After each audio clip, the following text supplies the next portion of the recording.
Então, uma boa noite a todos e a todas, sejam bem-vindos, bem-vindas. Esse é o segundo encontro que a gente tem do nosso minicurso sobre obsessão sobre obsessão e mediunidade. A aula da semana passada foi uma aula bem interessante, bem agradável. Não sei quem que não estava na aula passada. 2 pessoas. Depois o Fernando pega só o contato do rapaz ali. Ah, não, o senhor já pegou a aula, né? Que aí tem a aula gravada. Quem quiser depois me passa o e-mail ou passa o e-mail para o Fernando. Pega o número do WhatsApp mesmo para mandar a aula para vocês do áudio das gravações. Cada aula é gravada para a gente até ter segurança em tudo aquilo que a gente está falando aqui, enfim, também para a gente poder revisar. A aula de hoje, a primeira aula se chamou Metafísica da Obsessão, tá? E isso porque a gente falou que metafísica é aquilo que está além da matéria, que não é visto da matéria, e que são exatamente as emoções, as sensações, os desejos, as aspirações e as vontades. E que quando a gente fala de obsessão, a gente está querendo falar de algo que está além da matéria. Não está num corpo, não está numa forma, não está num limite de existência. Não tem uma matéria que represente a obsessão. A obsessão é diluída nas nossas emoções, nas nossas impressões internas. Uma obsessão prioritariamente se inicia através de um movimento moral, que Allan Kardec chamava de moral, mas a gente pode concluir como sendo algo emocional, psicologicamente emocional, sentimentalmente emocional. Hoje, a gente vai falar da segunda aula de fenomenologia da obsessão. E é muito importante a gente não perder o foco da primeira aula, não perder o foco da segunda, da terceira, da quarta e da quinta. Por quê? Todas essas aulas, elas são prioritariamente fundamentadas numa lógica filosófica.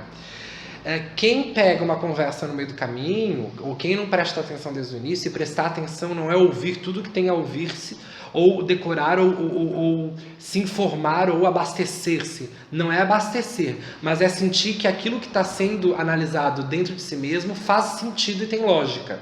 Já pode esquecer que ao sair daqui, ou ao a gente reproduzir uma fala e receber uma fala, ela vai ser recebida por cada um de nós de acordo com a nossa historicidade, com o nosso conjunto cultural interno, com as nossas capacidades cognitivas que são diferentes, não são melhores ou piores, mas são diferentes, são únicas, assim dizer-se.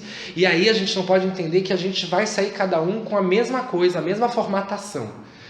E a gente tem que entender que o gostar ou não gostar de uma aula não significa gostar ou não gostar. Significa como nós compreendemos aquilo, ou como nós estamos vivenciando aquele momento de educação. A doutrina espírita é fundamentalmente um processo de edultere, que é do latim edultere, tirar de dentro de si. Educação é tirar de dentro de si. Quando a gente vem no centro espírita, a gente vem nos educar, ou seja, tirar de dentro de nós algo para termos consciência de si, termos consciência em si. E é por isso que o subtítulo da aula, o título do curso é Minicurso de Obsessão e Mediunidade. O título da aula é Fenomenologia da Obsessão. E o subtítulo é Independência e Dependência da Consciência em Si, Dominação e Escravidão, que é prioritariamente a linha mestra de qualquer movimento obsessivo. Qualquer movimento obsessivo é uma relação de independência e dependência da consciência de si, que traduz em 2 tipos, filosoficamente, 2 formas de pensar a obsessão: dominação e escravidão. Tá certo? Isto, a gente vai fazer a nossa prece. Esse é o preâmbulo do curso. Olha que bonito isso. Antes da prece, a gente tem uma preparação mental, né? Aí a gente faz a prece. Esse título não é de Kardec. Ainda que possa sugerir que seja Kardec, esse título é do filósofo Hegel, que é um filósofo alemão. A gente não pode esquecer que Allan Kardec constituiu a base doutrinária da doutrina espírita enquanto filosofia. Allan Kardec tem muito mais de filosofia do que de religião. Allan Kardec fala muito mais dos filósofos do que da Bíblia. Como a gente supostamente entende que porque ele publicou o Evangelho segundo o Espiritismo, Kardec era prioritariamente evangelicista, ou literalmente evangélico. Não. Allan Kardec só publicou o Evangelho segundo o Espiritismo porque os Espíritos disseram que é na moral cristã em Jesus, na análise do movimento atitudinal, conjuntural de Jesus, que tu tem aproximação com as leis divinas. Mas e se os Espíritos dissessem que é o budismo? Buda é aquela criatura que traz a melhor moral para aproximar o ser ao divino. Allan Kardec não teria publicado o Evangelho segundo o Espiritismo. Allan Kardec teria publicado o Budismo segundo o Espiritismo. E nós teríamos o Bhagavad Gita, o Bhartamara, se eu não me engano é esse nome, como sendo a análise filosófica de Allan Kardec dentro do movimento espírita. E aí nós não teríamos a imagem de Jesus. Não seria a mão de Jesus lá em cima, seria a mão de Buda, já pensou? Porque é cultural, porque é contextual, mas porque a gente se acostumou, tanto reencarnatoriamente quanto historicamente no Brasil, a cultuar e divinizar e tornar-se independente, aliás, dependente de uma figura divina. A religião ela não pode ser isto, mas ela é usada para isto. E é em Hegel que nós vamos utilizar essa ideia de independência e dependência da consciência em si, dominação e escravidão, para chegarmos na obra filosófica de Allan Kardec. Passou-se 6 minutos da nossa aula. Nem parece que a gente saiu daqui, vocês perceberam isso? Quer dizer, eu que estou sentado aqui na mesma posição, mas parece que eu não saio daqui. Essa sensação é muito boa, de permanência e de estar se sentindo presente existencialmente. Isso é muito importante. Não durmam, tá, crianças? Adoro, detesto quando eu dizer isso. Não durmam, crianças. Né? Porque a adulta tá falando, né? Crianças. É bizarro isso. Não durmamos, crianças. Pronto, aí em português engloba todo mundo. Então vamos agradecer a Deus essa oportunidade divina. Agradecemos aos bons amigos espirituais que aqui estão conosco. E lembrarmos da nossa segunda-feira passada, quando saímos daqui, da terça, da quarta, da quinta, da sexta, do final de semana, de ontem de noite, domingo e de hoje, a segunda-feira. E pensamos quantas vezes ao longo dessa uma semana nós pensamos em nós enquanto seres responsáveis por nós mesmos. Quantas vezes nessa uma semana nós refletimos que nós somos nós mesmos, independente de qualquer coisa. E agradeçamos a Deus a posse de nós mesmos. Agradecemos o esforço que temos feito em nos educar e colocarmos, ao invés de amarrarmos as pontas do universo para arrastá-lo para nós, simplesmente nos colocarmos como o real objeto de nossas investigações espirituais, que é o nosso histórico, o nosso passado, o nosso presente, o nosso corpo, a nossa vida existente, aquilo que sentimos dentro de nós. E agradeçamos a Deus essa respiração que flui da vontade de vivermos a vida que tem fonte no mais fundo da nossa alma. Ultrapassamos dentro de nós os limites da dor, do sofrimento, da agonia, do desespero, para adentrarmos a fonte divina que existe em nós. Essa fonte que, ao respirarmos com o corpo e com os pulmões, eleva os nossos pensamentos até o mais profundo do nosso ser. Respiramos, enchemos os pulmões e expiramos em 3, 2, 1. Inspira o ar em 3, 2, 1. Expira em 3, 2, 1. O corpo relaxado, a mente concentrada, ainda que tudo possa estar sendo pesado na vida lá fora, a vida terrena tem disto. A vida terrena é um desafio, é uma luta, é constantemente um trabalho diário sobre nós mesmos. E é por isso que nós reencarnamos, para estarmos vivendo o que estamos vivendo. Então te agradecemos, Deus, por tudo isso que faz sentido na nossa existência. Por tudo isso que nos faz sentir as pontas calejadas dos nossos dedos. Ainda que sangrando, ainda que sujos de lama de todas as quedas que nós tivemos. Que quando caímos com a nobreza de sabermos levantar. Que Deus possa nos dar, através da presença dos bons amigos espirituais, iluminação intelectual, mas principalmente sabedoria espiritual, para nos reconhecermos como tão pequenos, que somente a confiança em Deus pode nos permitir um pouco de paz. Que Deus os abençoe nesta noite.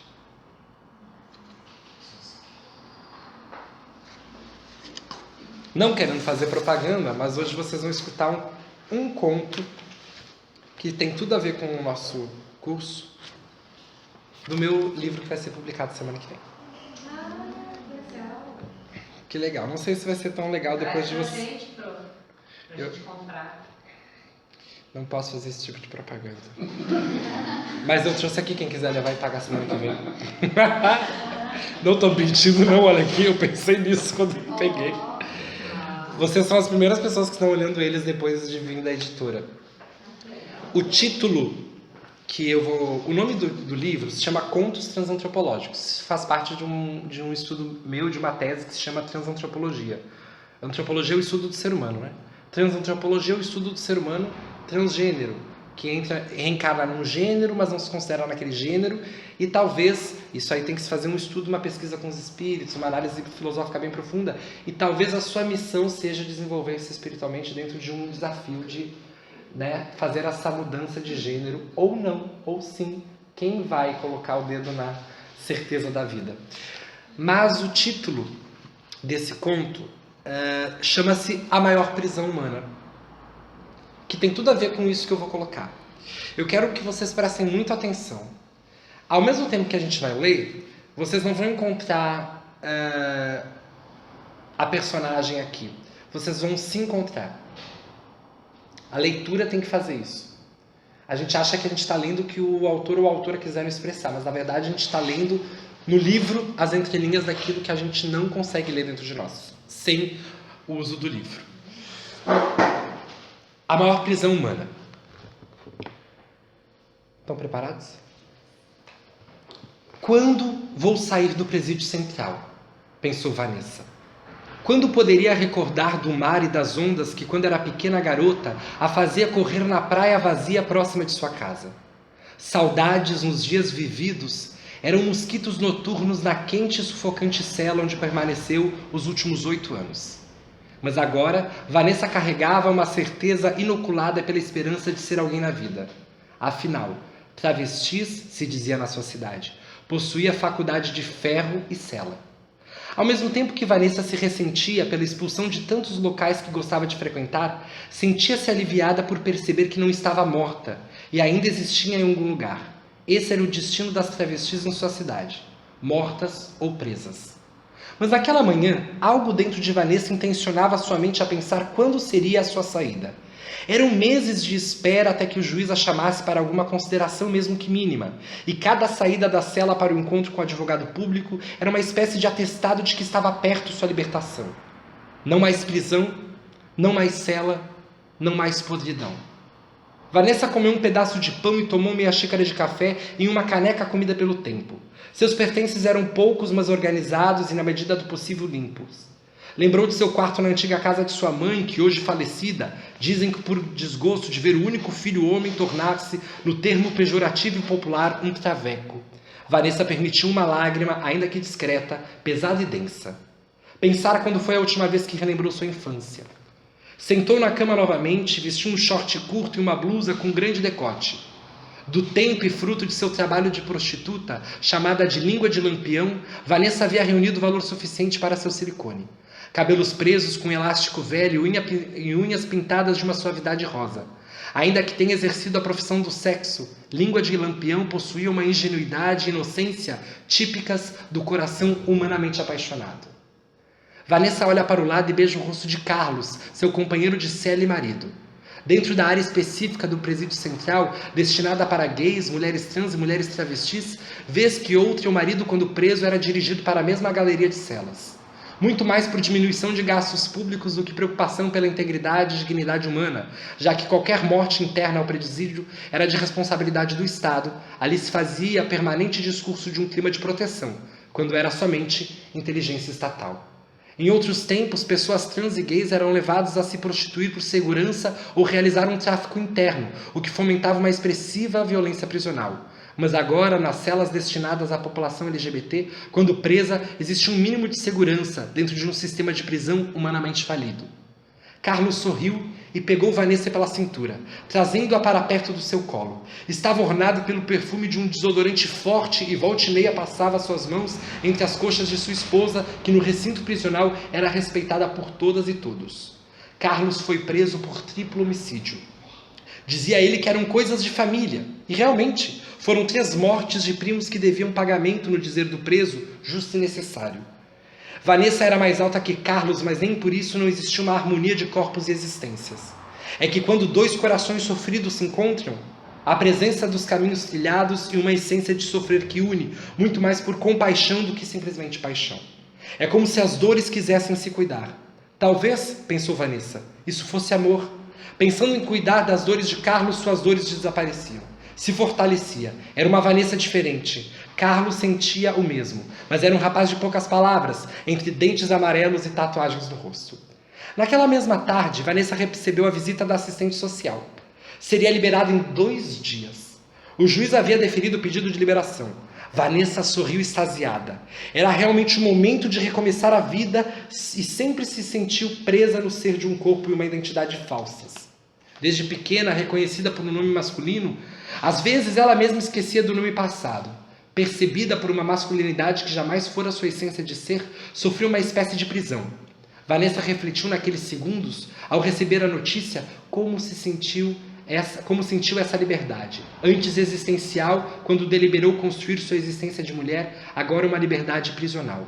Era uma sensação idêntica. Poderia buscar um emprego coerente com as suas expectativas. Iria retornar para o bairro onde morava. Alguns familiares ainda residiam pelas redondezas. Seria útil no que fosse. A advogada partiu da galeria.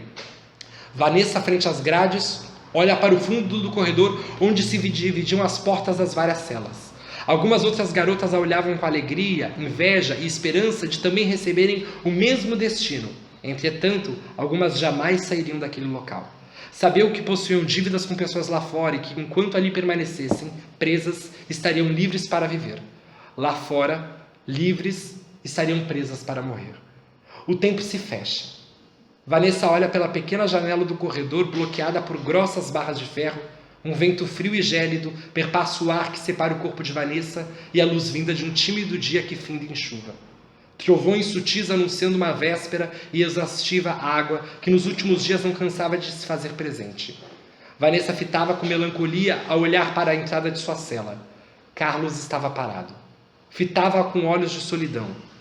Vanessa se deu por conta do peso daquela notícia. Vanessa sentiu outra lágrima escorrer pelo seu rosto e um forte aperto corroendo seus órgãos internos. Sua única lágrima de corrosão se mistura com gotas de uma chuva fria.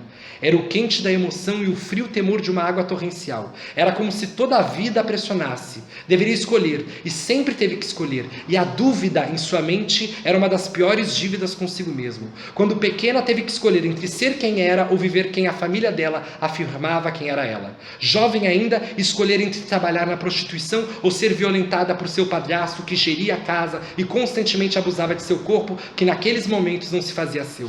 Procurou escolher a própria segurança de sua irmã ao esfaquear seu padrasto bêbado em uma noite que se assemelhava naquela tarde. Chuva, tremor e morte. Mas Vanessa sabia fazer da dúvida uma constante inimiga necessária. Carlos, distante ainda, encostado na parede, percebeu a intenção de Vanessa. Carlos a conhecera dias antes do homicídio que protegera sua cunhada pequena. Mas naquele momento, o olhar de Vanessa se penetrou de uma intensa opacidade. A vida sempre a destinou a ser livre na prisão, na família, na escola que não concluiu, na esquina que não a satisfazia, no corpo que ainda não era seu, em todas as partes. Vanessa era posta em xeque. Sua coragem, assim como seu corpo gelado pela frieza do momento, se tornou a fortaleza daquele coração que hibernasse em uma existência sem calor, sem vida, até que encontrou seu marido. No dia seguinte, Vanessa acordou cedo.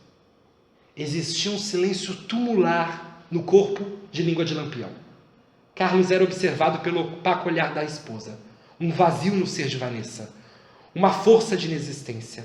Um ódio ontológico contra a natureza humana. Se pudesse, naquele momento, exterminava toda a sociedade que não a entendia. Era sempre livre por onde andasse, mas presa internamente. Quando se libertou, fora presa por todos os caminhos e livre na sua existência. Vanessa, pensava, nasceu de um parto sem mãe. como uma cobra mordendo a própria cauda. As próprias e recém-nascidas mãos dela foram seu arrimo e sua segurança nos primeiros dias de existir da garota travesti. Vanessa se levanta e se aproxima da bancada de comida. Carlos dorme aconchegado. Minutos depois, Vanessa retorna para junto do esposo. Um grito se ouve, outros gritos. Carlos acorda e enxerga a Vanessa repousando. Observa as mãos de sua esposa em sangue, Vanessa em choro. A chuva ainda permanecia fraca, mas as lágrimas de Vanessa estavam mais fortes. Outros gritos. Vanessa abraça Carlos. O que tu fez? Segurando as mãos de sangue da esposa. Um sorriso de criança, um olhar de dor, mãos geladas. Vanessa, o que tu fez? Incisivo e trêmulo. Eu vou ficar contigo. Eu resolvi um problema. Eu vou ficar contigo. Eu não vou embora. Eu vou ficar contigo. Não vou embora. A segurança interna do presídio chega ao local. Todos são jogados nas paredes e o corpo de uma travesti nova é levado embalsamado em um grande saco preto. Todos observam Vanessa ainda pálida, sinteticamente viva. Uma assistente social chega ao recinto portando papéis nas mãos. Mais policiais no recinto. Mais tensão na galeria. Mais trovões naquela manhã. A chuva parecia pequenos pedaços de gilete. Vanessa é informada que seria transferida para outro centro prisional numa cidade do interior. Vanessa acorda do seu estado de inexistir. Percebe o que fez. Observa o que fez. Sentindo o aroma ferroso do sangue da travesti. Vanessa se ajoelha em pranto convulsivo. Carlos sinaliza com um corpo abraçar Vanessa, mas leva um forte empurrão de um dos guardas. Vanessa grita. Grita tentando expelir mais dúvidas. Agora era como se estivesse sem nenhuma relação com aquela vida. E que vida? Onde existia vida quando se era travesti? Era como se tudo e todos a empurrassem para a morte. Vanessa agachada olha em direção à cintura de um dos guardas. Sua roupa suja e seus cabelos enovelados de um desespero desumano a fazem parecer um animal selvagem. Pula em direção ao guarda para o susto de todos e numa força ainda cheia de vigor e rompe a arma e com uma velocidade de 2 trovões atira na própria cabeça. O crânio de Vanessa esfacela-se no chão. O corpo é atirado pelo próprio poder da gravidade. Sua inexistência se fez existir. Carlos grita. Todas são enviadas para dentro das celas e trancadas. Carlos observa o corpo de Vanessa estirado no chão. Mais trovões, mais chuva, e no seu rosto as lágrimas de sua existência se misturavam com as gotas de uma água fria. Vanessa agora estava livre da maior prisão, a paixão.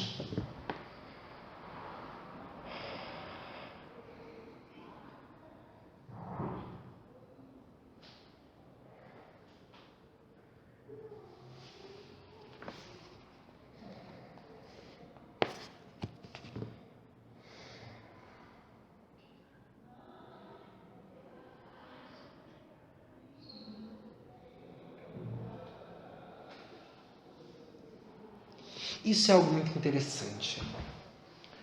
Quando Allan Kardec vai perguntar para os espíritos qual que é a relação da reencarnação para nós, seres espirituais, e os espíritos dizem assim, é uma prisão. A matéria aprisiona o espírito. E quando nós começamos a viver a vida, nós percebemos isso. O pensamento que se prolonga e o corpo não segue, as vontades que se colocam, mas o contexto da matéria não permite. Tens fome, mas não tem a comida. A matéria te aprisiona. Porque sentindo fome, deverias comer. Mas não comes porque não tem a matéria necessária. Não és livre suficientemente. Allan Kardec também vai perguntar sobre o pensamento. Como é que se identifica o pensamento é o próprio espírito? E os espíritos respondem no Livro dos Espíritos. Onde o pensamento do espírito está, aí está o espírito. Querendo retratar para a gente que o nosso corpo só pode estar em um lugar. E o nosso espírito, segundo nós, está... O nosso espírito, eu digo filosoficamente, mas nós estamos com o nosso corpo. Onde ele se encontra. Mas quantas vezes a gente está imaginando o local em algum canto de algum espaço e nos reportamos para lá. E parece que estamos lá. Porque, em verdade, o pensamento em si, ele não se propaga somente dentro da nossa mente.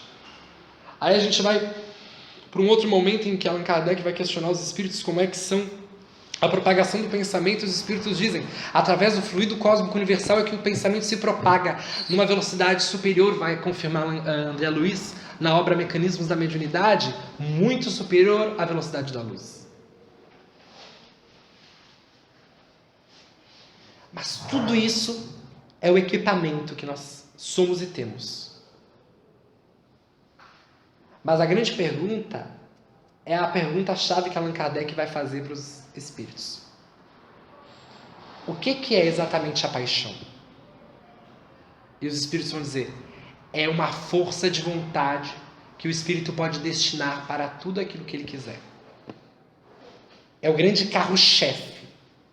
Uma mãe apaixonada pelo filho certamente dará tudo para seu filho e fará de tudo para seu filho.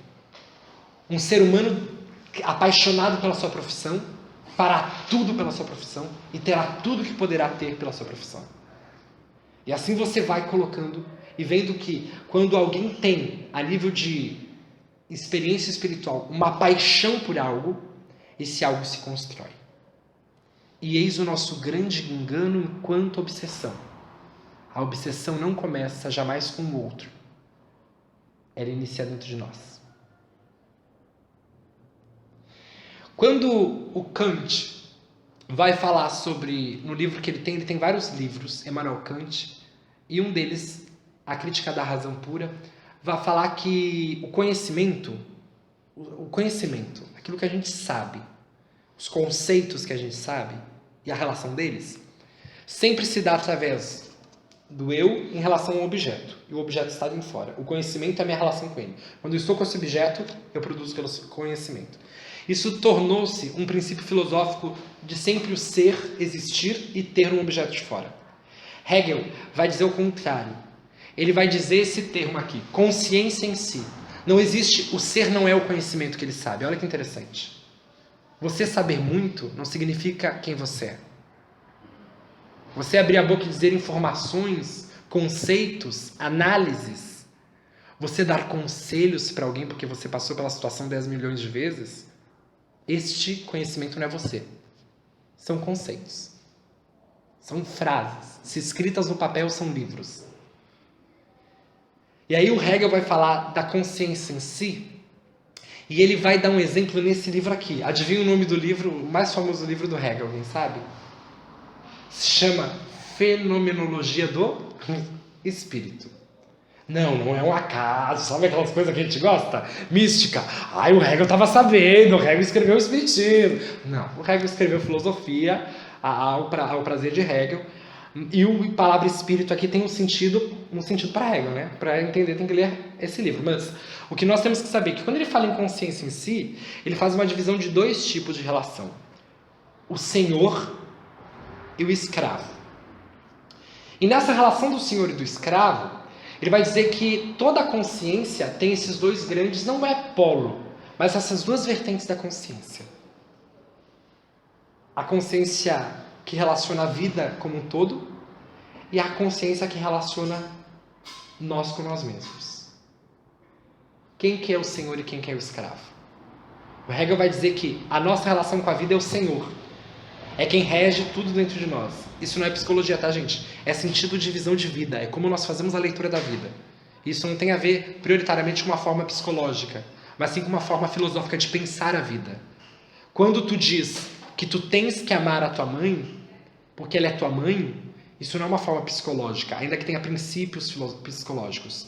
É uma forma de pensar filosoficamente a existência. E aí, você para pensar que ele diz que o Senhor é o que faz a sua relação e a sua forma de pensar com a vida como um todo, e geralmente nós escravizamos o processo de nós com nós mesmos. Nós subalternamos a nossa relação com nós mesmos. A consciência em si de nós mesmos, nós escravizamos. Ao quê? Ao prazer do Senhor. À vontade do Senhor, que é essa consciência da vida. E essa consciência da vida se relaciona com toda a história que nós temos. Quer ver? Quem é loira é burra. É uma lógica, é uma forma de pensar filosoficamente da sociedade e tornou-se senso comum.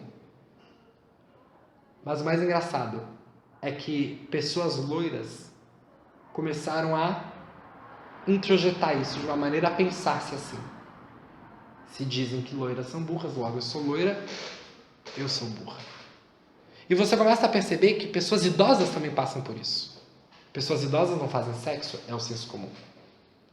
Pessoas idosas não podem ter vida social. Desculpa, meus amores, isso é cultural.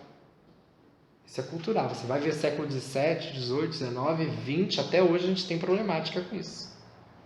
E aí você para pensar que a consciência em si do ser, o escravo desse indivíduo que está numa fase encarnatória de velhice, de terceira idade, ela pode aceitar isso de uma maneira tão tranquila, que pode sim começar a procurar fazer crochê.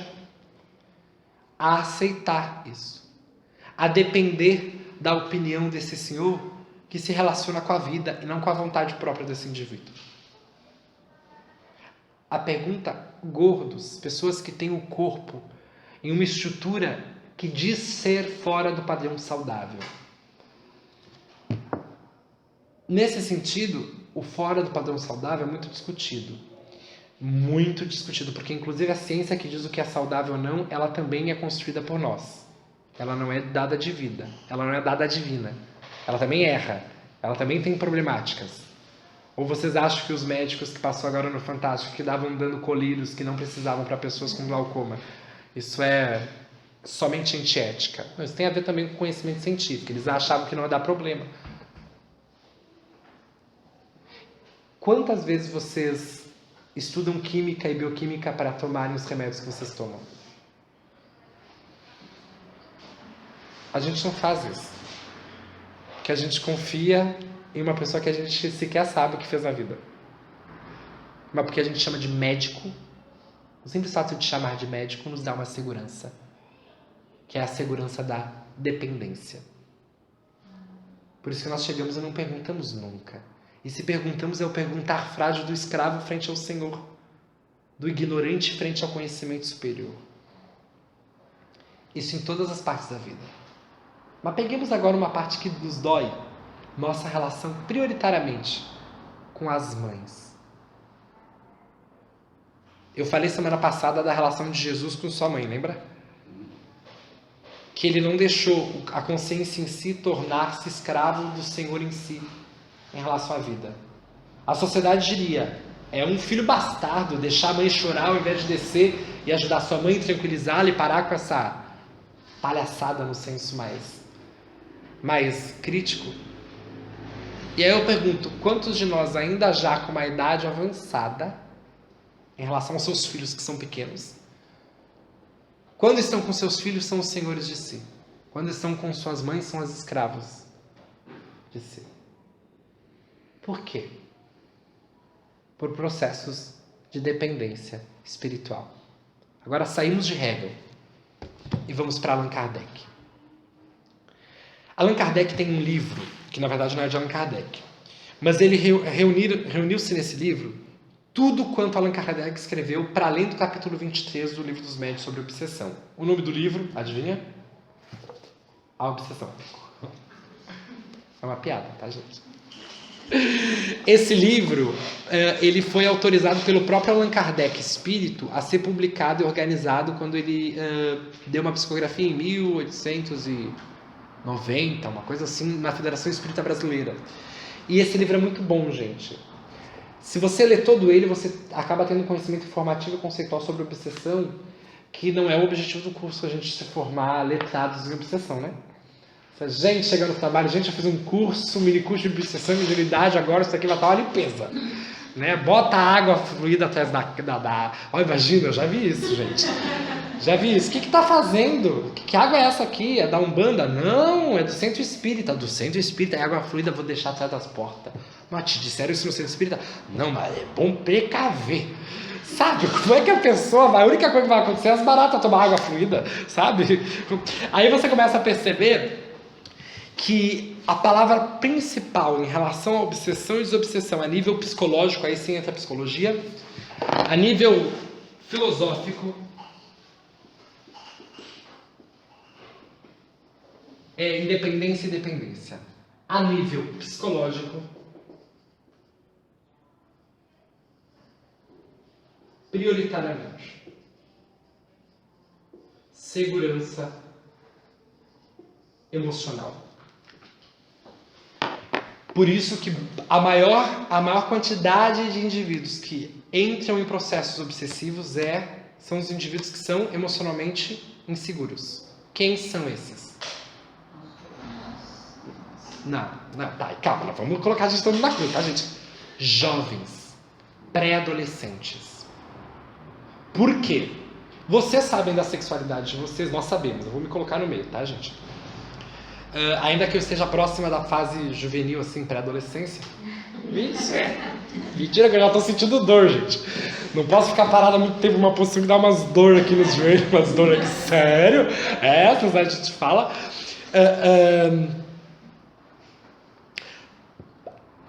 Primeiro, a gente não pode esquecer, a juventude sai de uma fase de infância. E a fase de infância é uma fase ainda interespiritual. Ainda eles se relacionam, o espírito encarnado na fase infantil se relaciona com o plano espiritual. Isso não é nenhuma dádiva, isso não é nenhum milagre. Isso é respirar a própria espiritualidade. Isso é normal, isso é comum. É o padrão do ser que encarna ter ainda relações. Da mesma maneira que o moribundo, aquele que está morrendo, começa a prever, a ver, a perceber, a sentir o plano espiritual, não sabe? Por quê? Porque está muito mais forte do lado de lá. Por quê? Porque os laços materiais, fisiológicos, neurais, não estão ainda aprisionando o perispírito, que é o corpo perispiritual do ser, no corpo. O moribundo liberta-se do corpo.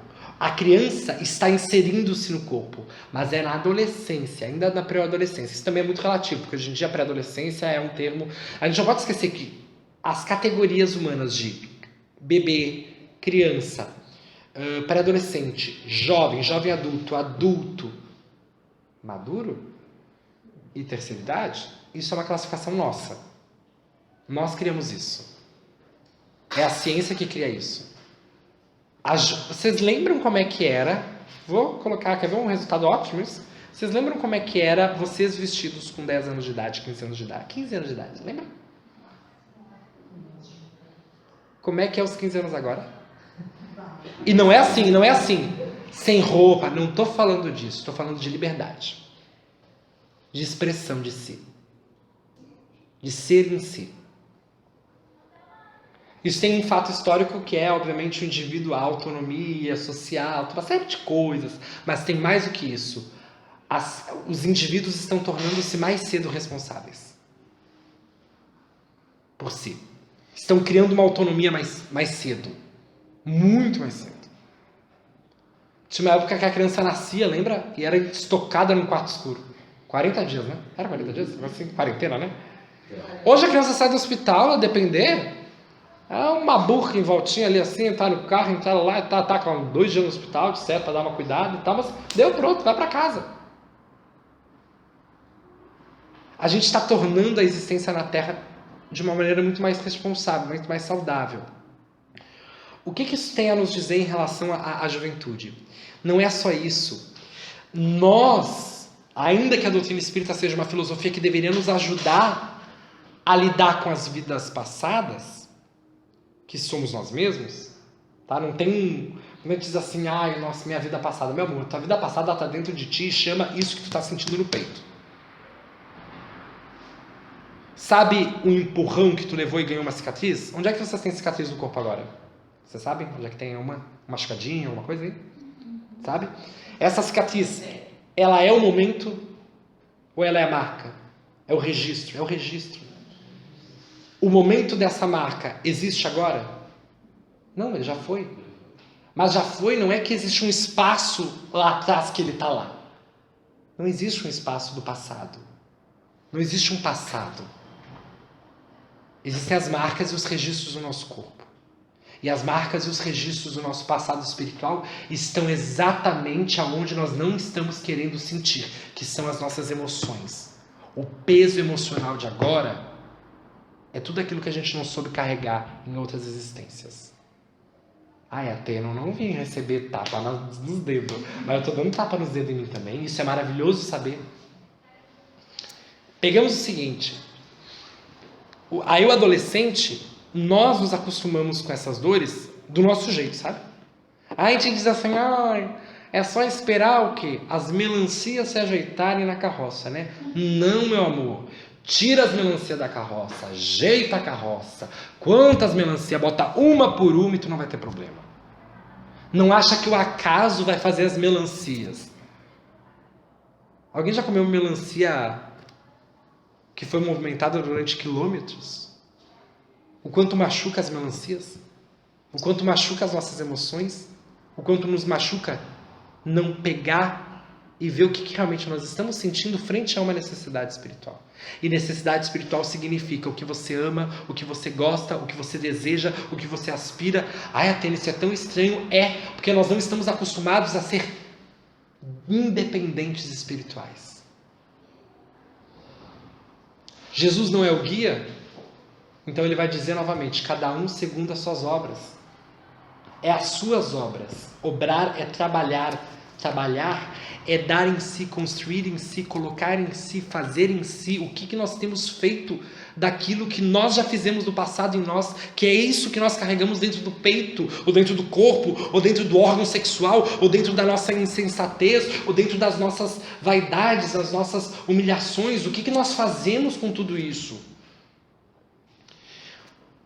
Os jovens são mais propensos a obsessões porque quando eles terminam a fase da infância, eles se encontram. E quando eles não são espíritas, eles não têm consciência do passado. No sentido de que eles não entendem que pode existir uma história antes. Logo, eles acham que tudo aquilo que eles recebem de carga do passado são eles. Eu estou com vontade de matar minha mãe. Jamais vai passar na cabeça desse jovem que pode ter uma relação de vida passada. Isso não quer dizer que ele tenha matado a mãe dele. Muito pelo contrário. Agora, isso quer dizer que existem registros espirituais que hoje se encontram em emoções que ele está recebendo agora.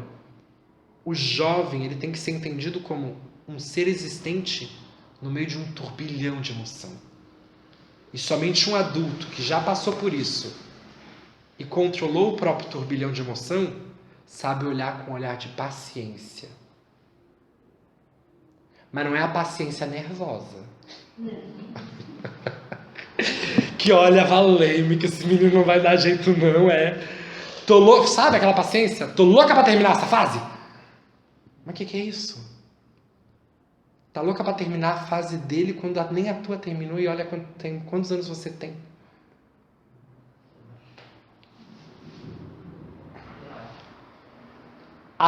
Emmanuel tem uma frase. Eu não gosto de usar o Emmanuel porque o Emmanuel é assim, ele pega uma faca e arranca o nosso coração.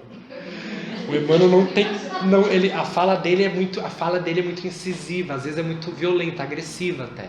Mas não tem problema, às vezes a gente precisa como um mecanismo de exercício diferente. Ele diz assim: tu entra na vida sozinho, tu encarna sozinho. Não, ele diz assim: tu nasce sozinho, tu morre sozinho, tu vive sozinho. Por que está procurando outro alguém?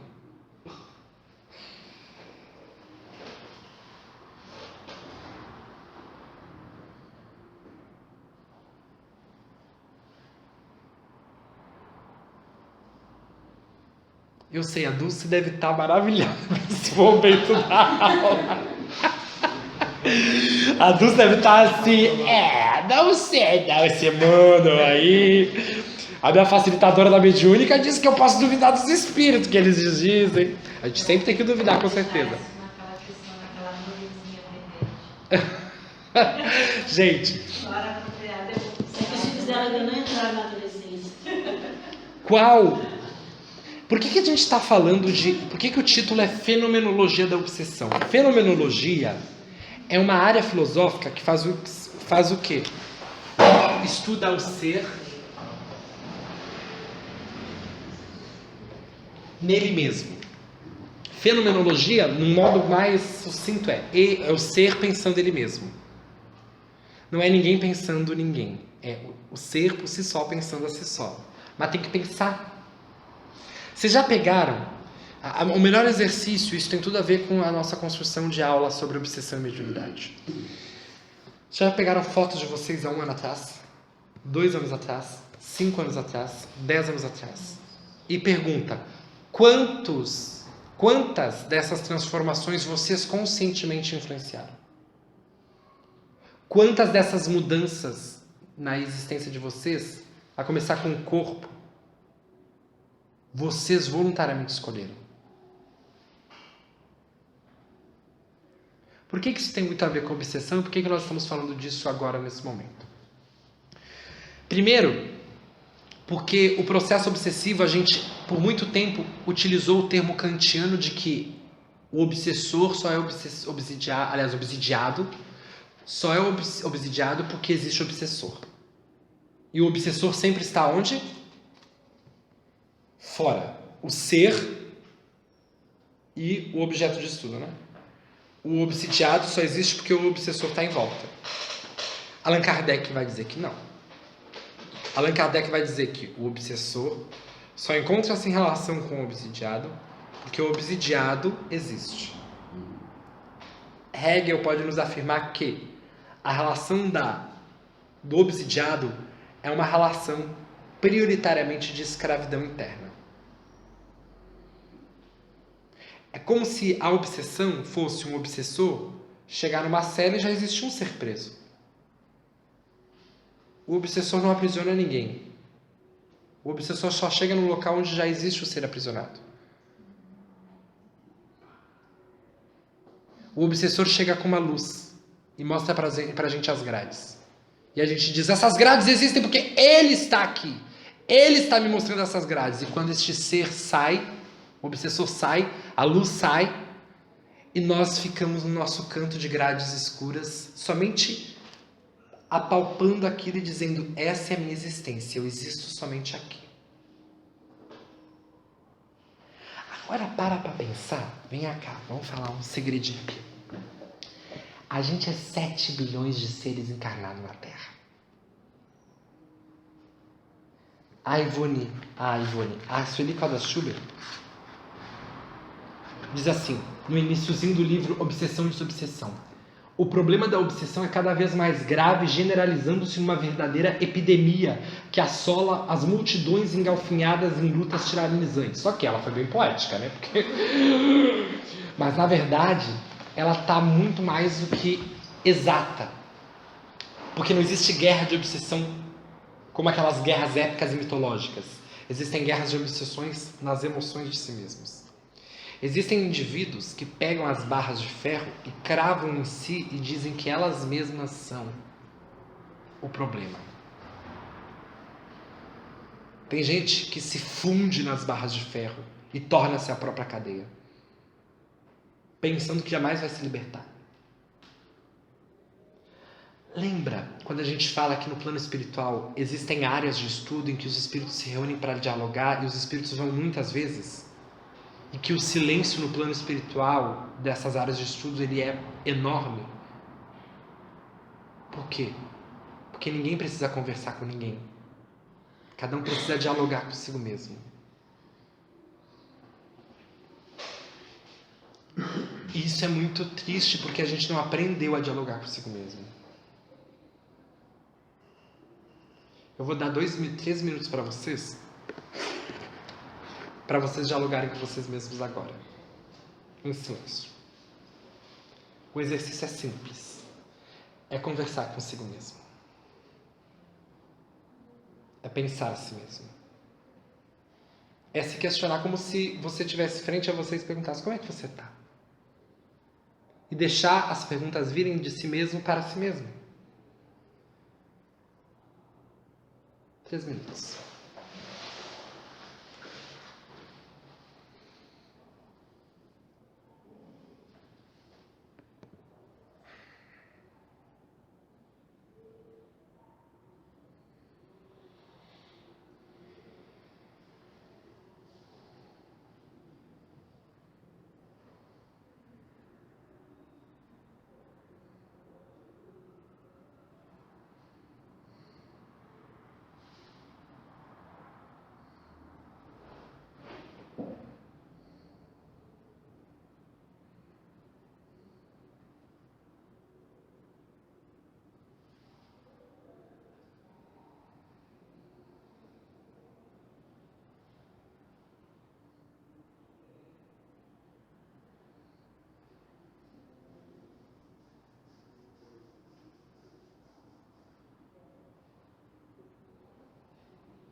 Esse é o pior exercício que se possa fazer.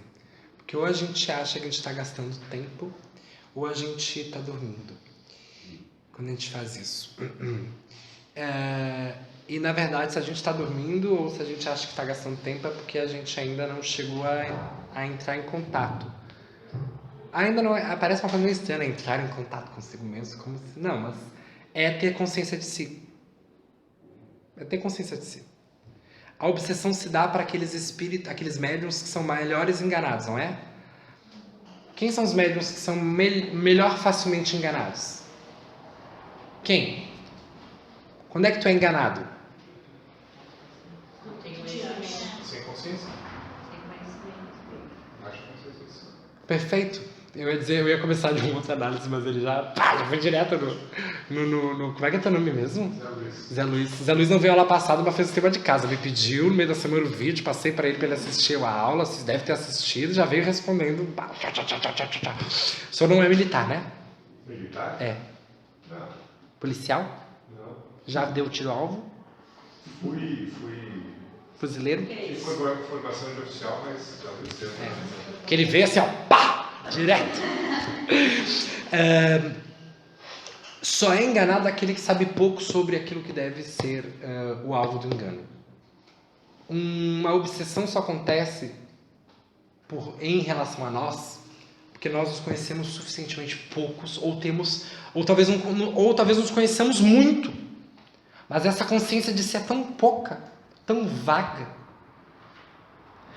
Por que Jesus veio trazer a lei divina através dos seus ensinamentos? A lei pergunta a Kardec se tantos outros espíritos já trouxeram coisas boas. Aí os espíritos respondem o quê? O que vocês lembram? Lá na terceira parte do livro dos Espíritos, as leis morais, no capítulo 1 da lei divina ou natural, os seres humanos encarnados a esqueceram. Esquecer tem muito mais a ver com inconsciência do que não lembrança ou não memória. Inconsciência. Quando você chega e vê que, segundo Jesus, você tem que amar os seus inimigos e não odiá-los, você começa a perceber que dentro de você existe um mundo de sensações e emoções que você sequer controla, chamado ódio, rancor, inveja, ciúmes, vingança, entre tantas outras. Eu adoro ver as pessoas se comendo na cadeira, assim, se corroendo, de ansiedade. Porque eu olho para as pessoas e digo assim, ansiedade. Ansiedade é querer reger o mundo e o universo a seu bel prazer. E sabendo não conseguir, quer primeiro correr a si mesmo, acabar com si mesmo. Demarcar em si mesmo o controle que não é possível. E eu adoro, em palestra, tem gente sempre ansiosa, né? Sim. Aí eu pego essas pessoas ansiosas. E aí no finalzinho assim eu digo assim, estamos terminando, né? Nunca viram eu dizer? Estamos terminando, ó, 5 minutos. E eu olho para a pessoa ansiosa. Passou rápido, né? E a pessoa ansiosa dá uma coisa assim nela. E eu digo assim, e aí eu começo a falar muito devagar. Porque isso vai exercitando na pessoa aquilo que ela veio fazer. Ela tem que tomar conta, consciência em si de que ela está sendo ansiosa. E de que a ansiedade não é personalidade. Inveja não é personalidade. Ser sexualizada não é personalidade. Sensualizada não é personalidade.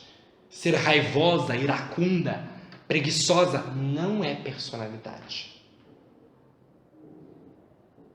É o que você escolhe apresentar para o mundo. É o que você escolhe ser no mundo. Mas tem um porquê. Eu não posso dizer para a pessoa que ela não pode ser ansiosa. Talvez a ansiedade seja algo muito mais confortante para ela do que qualquer outra sensação ou experimentação interna. Porque ela sabe melhor dela do que eu. Isso é óbvio. Vocês não acham que vocês conhecem os seus filhos melhores do que vocês? Melhores do que eles mesmos, aliás. Olha que engraçado. Não acham que vocês conhecem os filhos de vocês melhor do que eles mesmos? A gente acha. A gente não. Mas acho que não. Acho, mas não. Eles têm coisas internas, porque aí a relação é a troca também de nós acharmos que as nossas mães conhecem muito nós.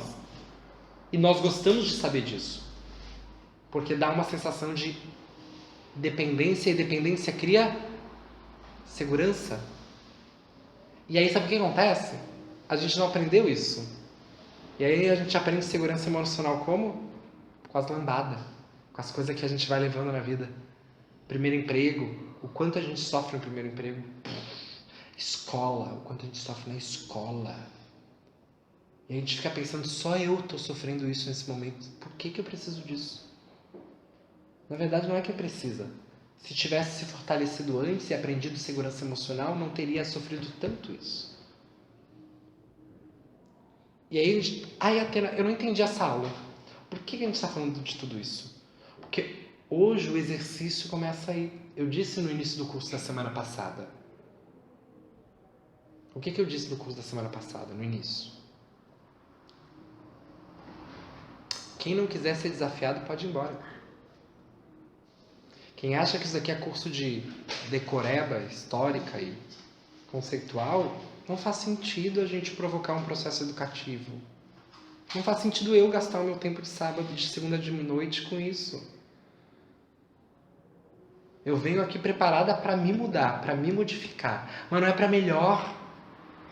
É para aquilo que eu acho no momento mais importante. E às vezes o mais importante não é o melhor, o mais importante é o pior. Mas é o pior e o melhor em que sentido? Quais são os critérios? Quem é que está estabelecendo o que é melhor e o que é pior? Somente alguém diz para você que você está fazendo errado de acordo com um critério que essa pessoa não entende. Sequer ela sabe por que você está fazendo o que você está fazendo. Mães e pais têm muito esse costume. Mas filhos também. Lembra sabe quem é um cantor que tem letras muito poderosas nesse sentido? O Renato Russo. Mas não é porque ele é inspirado. Não achem isso. É porque ele se descobriu em uma bissexualidade numa época que isso não podia. Ele se descobriu contraindo HIV numa época que não podia. E esses dois fatores foram as pressões de transformação existencial dele a ponto dele produzir tudo isso. Ele criou o quê? Independência existencial. Porque não é porque você tem HIV, que é diferente de ter a síndrome da imunodeficiência humana, que é a SIDA, que é a AIDS. Ninguém morre de HIV, tá, gente? Ninguém morre de AIDS.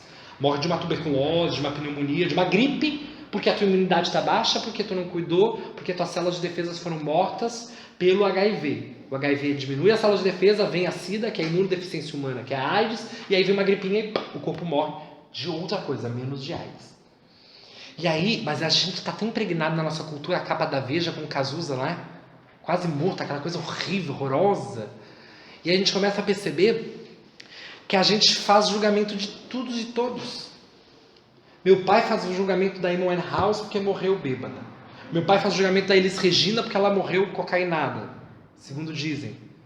Não sei quem mais faz problema com a Clara Nunes porque era batuqueira, no sentido da religião em si.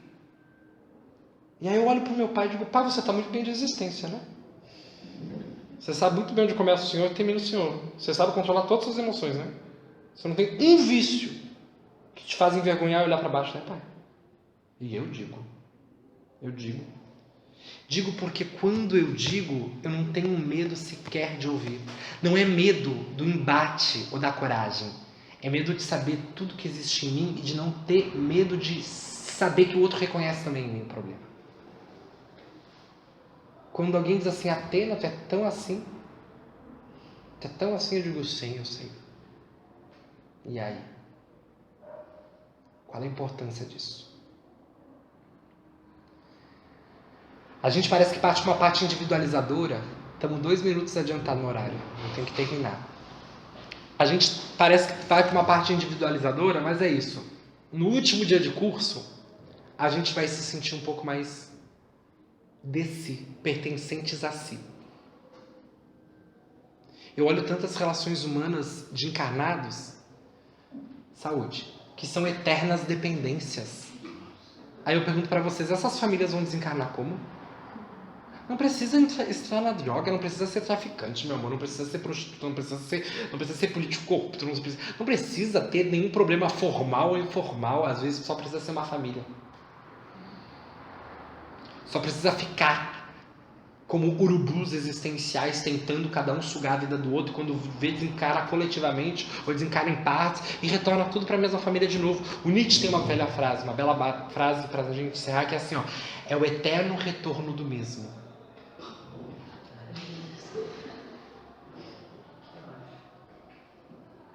Onde que está a chave disso? O próprio Nietzsche vai responder. Semana que vem. Quando a gente vai falar de existencialismo na obsessão. A gente já falou de metafísica, que é um conceito filosófico. A gente já falou de fenomenologia, que é o conceito de si mesmo. E a gente agora vai falar semana que vem da existência como um todo. E aí é que Kardec vai vir com tudo. Na verdade, essa vai ser a terceira aula semana que vem. Kardec vem muito mais forte nas últimas. Mas eu preciso preparar vocês internamente. Porque eu preciso me preparar internamente. Porque se eu fosse falar de obsessão, a gente sempre estaria culpando o Papa, Jesus, diabo, demônio, né? O espírito vingativo que está olhando pra gente agora lá fora, tá esperando, tá vendo? Olha lá pra trás. A gente ri, mas deve ter. Mas são nossos companheiros. Né? Qual é a diferença dele lá que nos xinga e da nossa mãe que nos xinga quando a gente chega em casa? Ele que nos cobra que a gente está com tal fulano, ciclano, e o nosso marido que fica com ciúme porque a gente está conversando com o nosso amigo do trabalho. Qual a diferença? Nenhuma, não tem. A única diferença que tem é aquela que a gente permite sentir. Tá ok? Eu quero que vocês leiam isso para mim internamente. Eu vou ler primeiro, vocês leiam depois. Independência e dependência da consciência em si. Dominação e escravidão. Isso é muito forte, esse título é muito forte.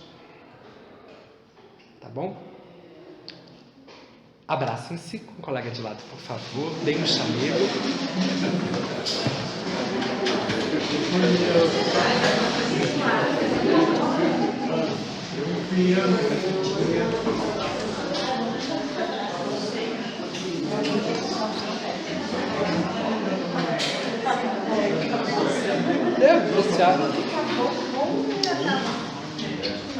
Faltou só o farol da barra aqui, né? Carnaval completar, né? Faltou o tiozinho cantar o Mila, 1001 noites de amor com você.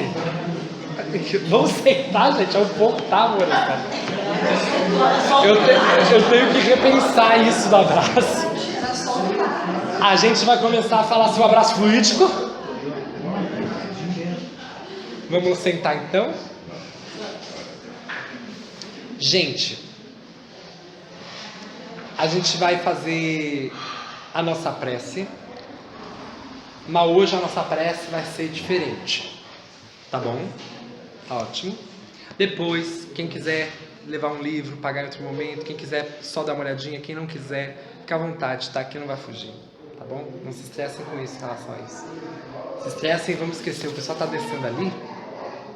Olha, mano, é uma bruxa rindo.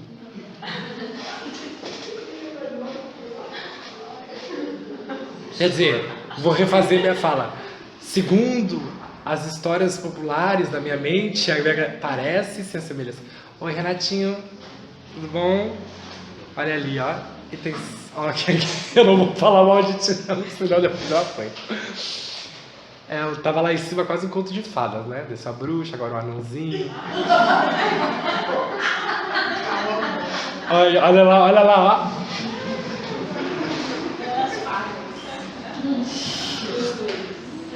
Ai, Jesus, guardaram o silicone aqui. O beijo que ele mandou. Ai, gente. Acho que vocês nunca pensaram que numa segunda-feira de noite vocês estariam assim, né? É bom, e vocês vão encarar uma semana agora poderosa, que é o segundo exercício de vocês, tá? Um conselho, que é um conselho mesmo. É um conselho. Quando sentirem dor ou sofrimento interno, em qualquer horário, não deixem escapar. Tá bom? Segurem o sofrimento interno até ele dissolver nas mãos de vocês, nas mãos espirituais, internamente. Vocês não vão morrer por aquele sofrimento. O máximo é dar um nível de euforia muito grande, um nível de extasia, um nível de... Mas segurem aquilo, façam uma prece e eliminem aquilo naquele momento. Eliminem no sentido de tornar aquilo compreensível para vocês. A gente elimina aquilo. Sofrimento é parte de nós que desconhecemos. Quando conhecemos, ele deixa de ser sofrimento para ser parte de nós. Um sofrimento é uma parte de nós que nós recusamos ter em nós. Quando nós sofremos com alguma coisa ou algo nos provoca sofrimento, ali se sinaliza uma parte de nós que nós não queremos recrutar em nós. Tá bom? Vamos fechar os olhos. E o nosso pedido nessa noite vai ser para Jesus. Mestre amado, nessa noite queremos pedir por uma pessoa que muito necessita de Ti.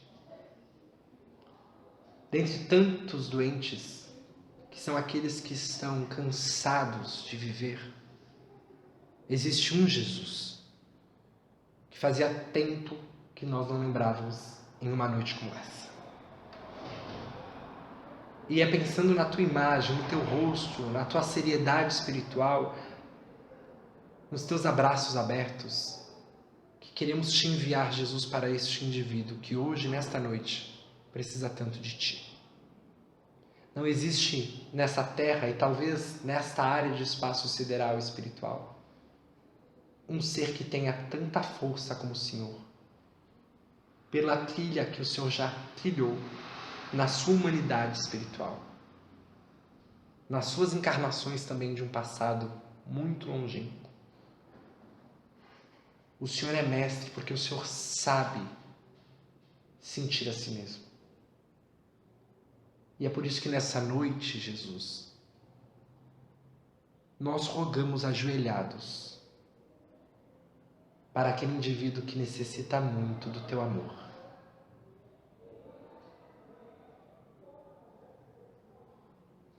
Que somos nós.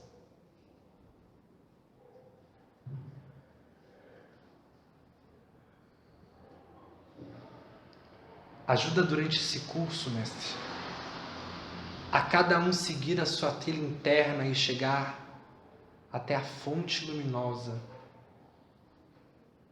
da própria existência espiritual. Somos imortais.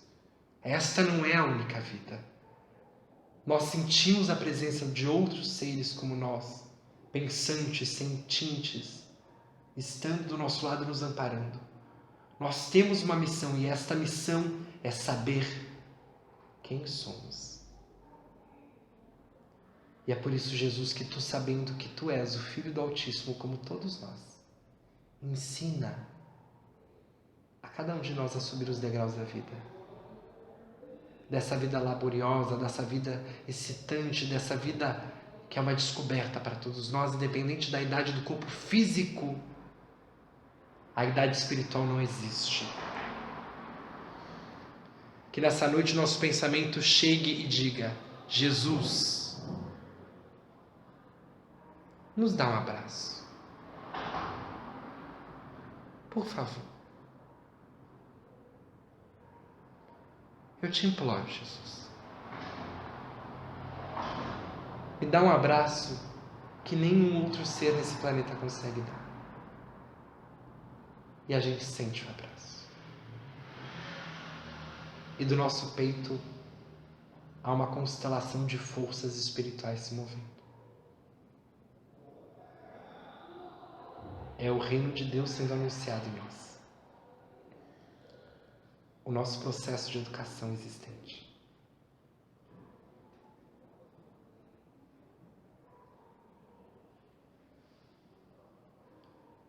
Nós queremos ser independentes. Ensina-nos, Jesus, a produzir a própria paz,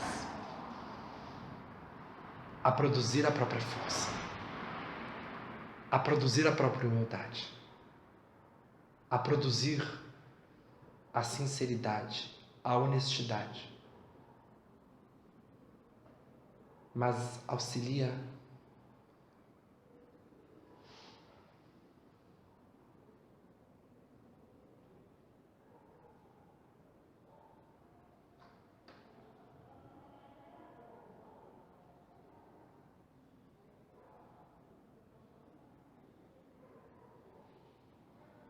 a jamais esquecer que estamos aqui. que as dores possam vir e que os sofrimentos também possam. E que lembremos que o Senhor está sempre conosco. Uma boa noite de segunda-feira a todos.